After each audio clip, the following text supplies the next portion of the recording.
Hi ma'am ngasi se bag ama loan ba hoge to ine bako adu do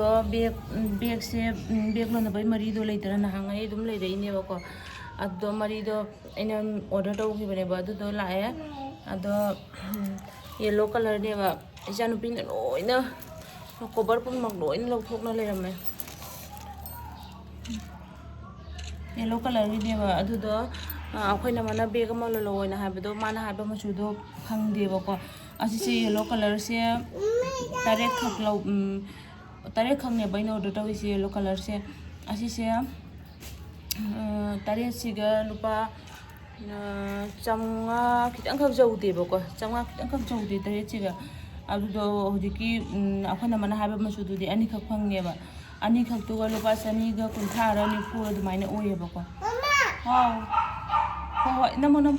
masu video nam min to ani duga chani ga kunthra ra ni pura khoina oye ba adu do hoi nang dum to mama video na me ba dum to ani ka tang do lawa de onda kana de ba ko ani du na bag ama lon bu su oye ba duna akhona mai do ko na phangwa matam da oine lolani adu ga mana asi pa ma ga na asi sum lau jara ne ba ko asi yellow siga sigi blue siga tawraga lon duine ba yona yellow sina mari se jama re lum lawi mai round se yellow sina chaw ba hel ma hoye bo ado keno se sisu am khadang lei ba mamang da lon ni bai lem ho ni ba sisu am khadang lei ba adu gi ponana ba sum ani khapsina jalaga sum lolane ba yellow che ahum la keno tawraga simaga jalaga lonni to ine ba ko aduni ma'am adu bag madi se akhona online di logo se am tang ne ba ko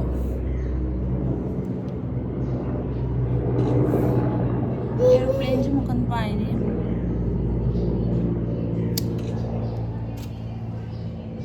bag mari baby lang no ba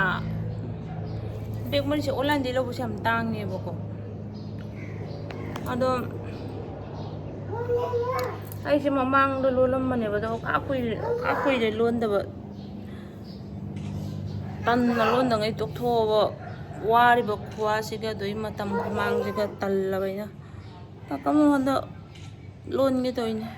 ai imana beng hakki su lon bi ro ai ba do ma lon bi ge to ni ma'am asi se mari se ka khona to ba hogalani adu ga lolani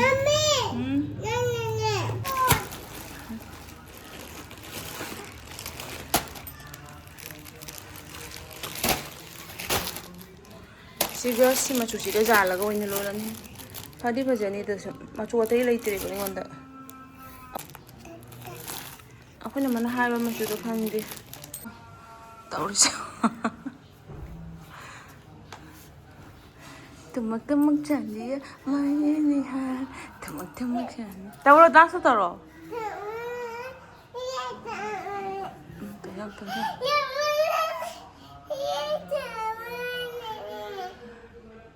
nangarang ma tum tho khare na tum hogolak pada pung ani hela meba no thing na iru thok tok pire ma ko moru thok pure du gai no ngalak pada nung thang dei dum rok thung mare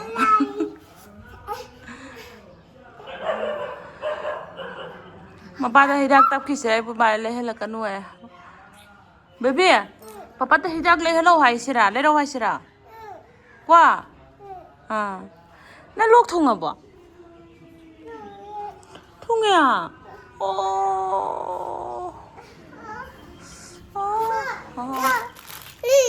Kali. Mami. Mana tahu mami? Ya. Tai. Cem tu masak tu juga mama ada.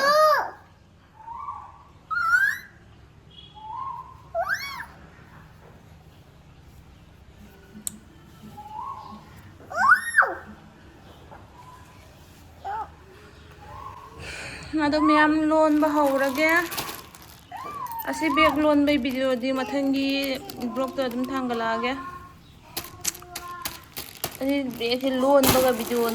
ꯅꯝꯅ ꯂꯣꯟꯕꯁꯦ ꯌꯥꯝ ꯋꯥꯏꯑꯦꯕ ꯊꯥꯡꯁꯤꯡꯅ ꯖꯣꯔ ꯂꯣꯟꯈꯤꯕꯗꯨꯅ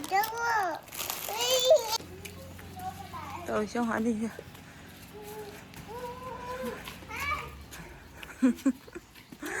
ꯃꯌꯥꯝꯕ ꯇ꯭यूशन थिनबा चटली माना है दम तारे चलो चुम चलो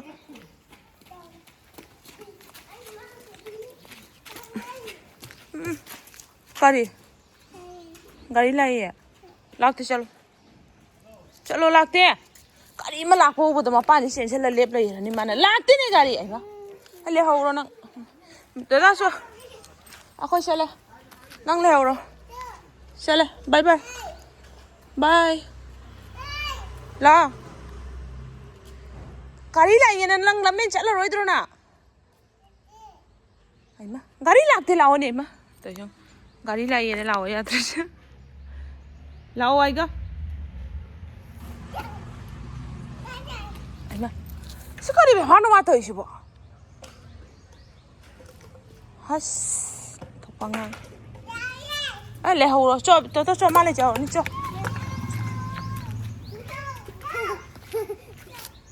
Ma, stop kan. Stop kan.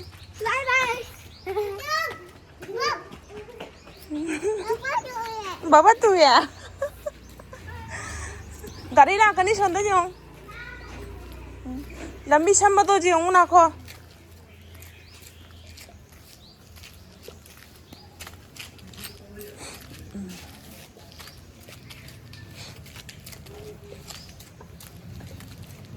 Baby ना को मामा लंबी समन के मो गाड़ी लाइन का खला लेप लई है तो जो मया मन हा दुकान जाओ रे वहां से गाड़ी लाई ने मु लेप लई रे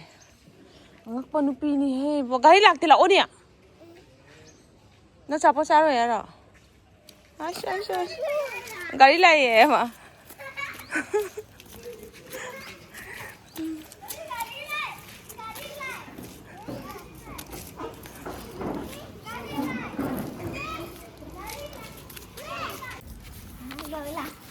लाओ लाओ बेबी ला तशन बेबी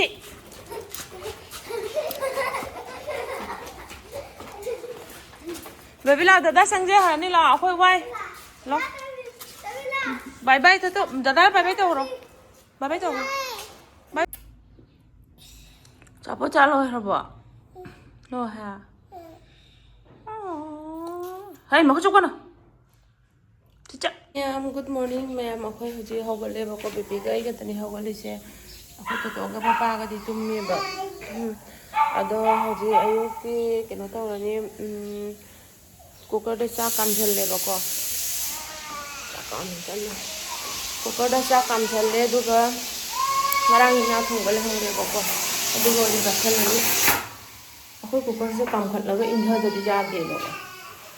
काम लेदब नमधद्रिबो कदौरे ला अदुगा अखोय तोंगी टिफिनगी पास्ता हौवाय मांगसे पास्ता हौबिरनी दुगा मोय स्कूल थादोखरागा आई बेग लोनबगी हौरनी कदौरगे हौगला कबो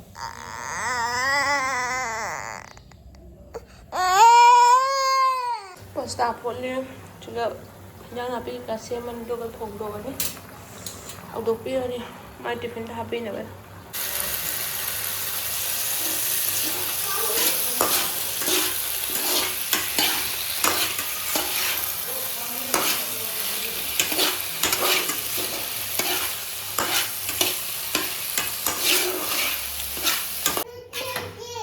apa wa ro lu hera ba ni lu hera How bro? How are you?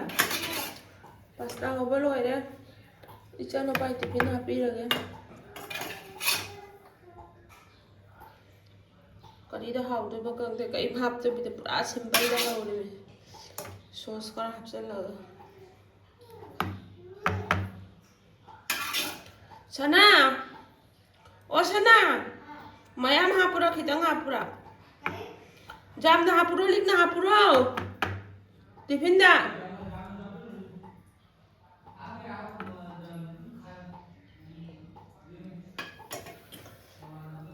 फ्रेंड्ससिंदꯁु पिजाउ खंबा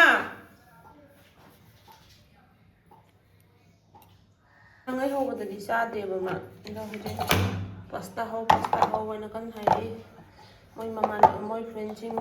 पुनरकपदो पिजनैबा मोय मसेन मासु पिजनिंगे हापे हापे लोरे स्कूल मतम जाउरे हुजे टिफिन हाप टिफिन जु लोरे तोइचो गाइना बैग लोन के तोइचे पूरा लान नमदो मरी जे कक्के तौरा मारा मरी पो पुना सेना तौजी जेंगो बसिबो बेबी से परो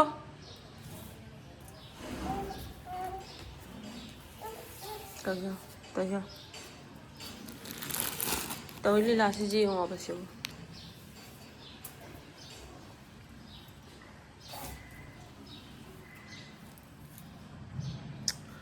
मरी का खत हौरे मैम बैग लोन गेना